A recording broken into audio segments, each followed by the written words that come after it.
भूतियापुर में भूतिया टोनी चिड़िया की आत्मा एक रेस्टोरेंट में काम करती थी, लेकिन वहाँ का मालिक बहुत ही लालची और बेरहम था। वो हमेशा भूतिया टोनी चिड़िया की आत्मा को परेशान करता रहता था, जिसकी वजह से उसने अपनी नौकरी छोड़ दी। लेकिन उस वजह से उसे पैसों की कमी होने लगी। माँ, मुझे बहुत भूख लगी है। सुबह से तुमने खाने के लिए कुछ नहीं दिया। माँ, तुम रोज हमें आधा पेट खाना खिलाती हो, आखिर ऐसा कब तक चलेगा माँ? मेरे बच्चों, मुझे माफ कर दो। हम लोग गरीब हैं ना, इसलिए हम इस तरह के दिन गुजारने पड़ रहे हैं। लेकिन तुम दोनों चिंता मत करो, मैं बहुत जल्दी सब ठीक कर दूंगी। फिर अगले दिन भूतिया टोनी चिड़िया की आत्मा कहीं जा रही थी, तभी उसे कुछ पक्षी ढेर सारे गन्ने लेकर जाते हुए दिखाई देते हैं। गन्ने को देखकर वो गन्ने का रस बेचने का फैसला करती है। फिर अगले दिन वो बहुत सारे गन्ने इकट्ठा करके अपने और अपने बच्चों का रूप बदलकर पक्षियों के बीच गन्ने का जूस बेचने जाती है। फिर थोड़ी ही देर में वो खूब अच्छे पैसे कमा लेती है। मेरे प्यारे बच्चों, आज हम तीनों पेट भरकर खाना खाएंगे। ये सुनकर भूतिया टोनी चिड़िया की आत्मा के दोनों बच्चे बहुत खुश होते हैं। ऐसे ही काफी दिन गुजर जाते हैं। एक दिन वो जूस बेच रही थी, तभी उसके पास कालू कौवा और हरी तोता आता है। वो उसके पैर देखकर समझ जाते हैं कि वो भूतिया चिड़िया की आत्मा है। अरे ये देख, इस चिड़िया के दोनों पैर उल्टे हैं। इसका मतलब ये भूतिया चिड़िया की आत्मा है। लेकिन मैंने सुना है इनके पास बहुत सारा खजाना होता है। अगर हम इसके बच्चों को किडनैप कर लें तो इसे मजबूर होकर सारा खजाना हमें देना पड़ेगा। फिर वो दोनों पक्षी वहाँ से चले जाते हैं और भूतिया टोनी चिड़िया की आत्मा के दोनों बच्चों को किडनैप करने का प्लान बनाने लगते हैं। फिर अगले दिन जब वो गन्ने का जूस निकालने में बिजी थी, तभी चुपके से वो दोनों पक्षी उसके दोनों बच्चों को बेहोशी की दवा सुंघाकर बेहोश कर देते हैं और उन्हें उठाकर अपने घर ले जाते हैं। उधर अचानक अपने बच्चों के ना होने से भूतिया टोनी चिड़िया की आत्मा बहुत ज्यादा परेशान हो जाती है। अरे, मेरी बच्ची कहाँ चली गई? अब मैं उन्हें कहाँ ढूंढूं? तभी वो दोनों पक्षी उसके पास आते हैं और भूतिया टोनी चिड़िया की आत्मा अपने असली रूप में होती है। हमें तेरी असलियत पता चल गई है। हमने तेरे दोनों बच्चों को किडनैप कर लिया है। अगर तू अपने बच्चों को जिंदा देखना चाहती है तो हमें अपना सारा खजाना दे दे। अरे, ये कैसी बातें कर रहे हो? मैं गरीब भूतिया चिड़िया की आत्मा हूँ। अगर मेरे पास खजाना होता तो मैं यहाँ गन्ने का रस बेचने क्यों आती? हमें बेवकूफ मत बना। हमें पता है कि भूतिया चिड़िया की आत्मा के पास ढेर सारा खजाना होता है, इसलिए तू चुपचाप सारा खजाना हमें दे दे, वरना हम तेरे दोनों बच्चों को जान से मार देंगे। ये सुनकर भूतिया टोनी चिड़िया की आत्मा को बहुत गुस्सा आता है। अरे, तुम दोनों एक नंबर के बेवकूफ हो। पता नहीं ये क्या बेकार की बातें कर रहे हो। तुमने कहाँ सुन लिया? देखो, अगर मेरे बच्चों को कुछ हो गया तो मैं तुम दोनों को कहीं का नहीं छोड़ूंगी। ये कहकर वो दोनों पक्षियों की पिटाई करने लगती है। अरे मर गया रे, इसने तो मेरे दांत तोड़ दिए। अरे कोई बचाओ मुझे। अरे ये भूतिया चिड़िया की आत्मा तो बहुत ताकतवर है। अरे कोई मेरी मदद करो। चलो बताओ, मेरे बच्चे कहाँ हैं? वरना मैं तुम दोनों को मार कर खा जाऊंगी। फिर वो दोनों पक्षी उसके बच्चों को आजाद कर देते हैं। सुनो, आज के बाद तुमने दोबारा मेरी दुकान के आसपास आने की हिम्मत की तो मैं सच में तुम दोनों की जान ले लूंगी। नहीं नहीं भूतिया चिड़िया की आत्मा, हमें हमारा सबक मिल गया है। अब हम दोबारा कोई बुरा काम नहीं करेंगे। आज से हम दोनों मेहनत और ईमानदारी से पैसे कमाएंगे।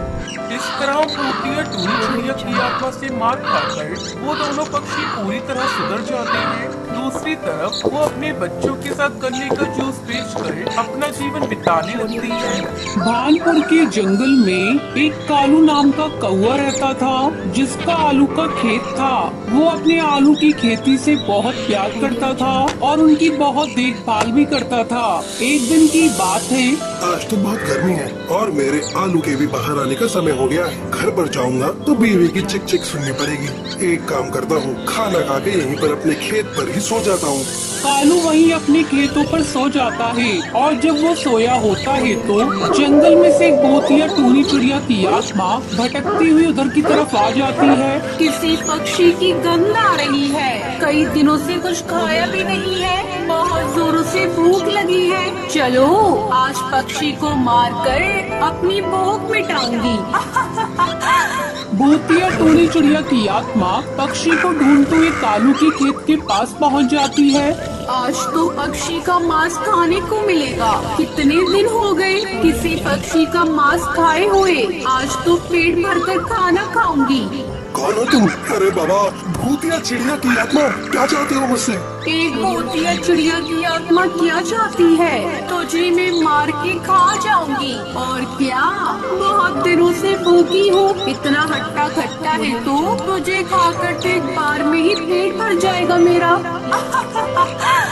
कालू भूतिया टूनी चिड़िया की आत्मा को देखकर डर जाता है, पर वो दिमाग से बहुत चालाक होता है। भूतिया चिड़िया की आत्मा, ठीक है, तुम मुझे खा लेना, पर मुझे नहा के आने दो। सुबह से पसीनों में खेत में काम कर रहा हूँ। जब तक तुम मेरे खेत के आलू खा लो, कम से कम तुम्हारी भूख थोड़ी सी शांत होगी।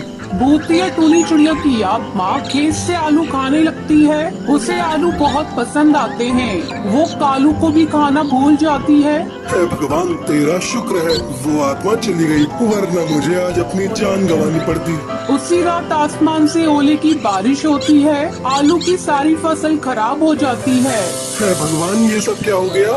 मेरा इतना बड़ा नुकसान, सारी आलू की खेती खराब हो गई। अब मैं क्या करूं? वो अपने दोस्त हरी तोता से मदद मांगने जाता है, लेकिन वो उसे वहाँ से भगा देता है। ये देखकर कालू को बहुत बुरा लगता है। वहीं दूसरी ओर भूतिया टूनी चिड़िया की आत्मा को आलू इतने पसंद आते हैं कि वो दोबारा उन आलू को खाने के लिए वहाँ पर आ जाती है।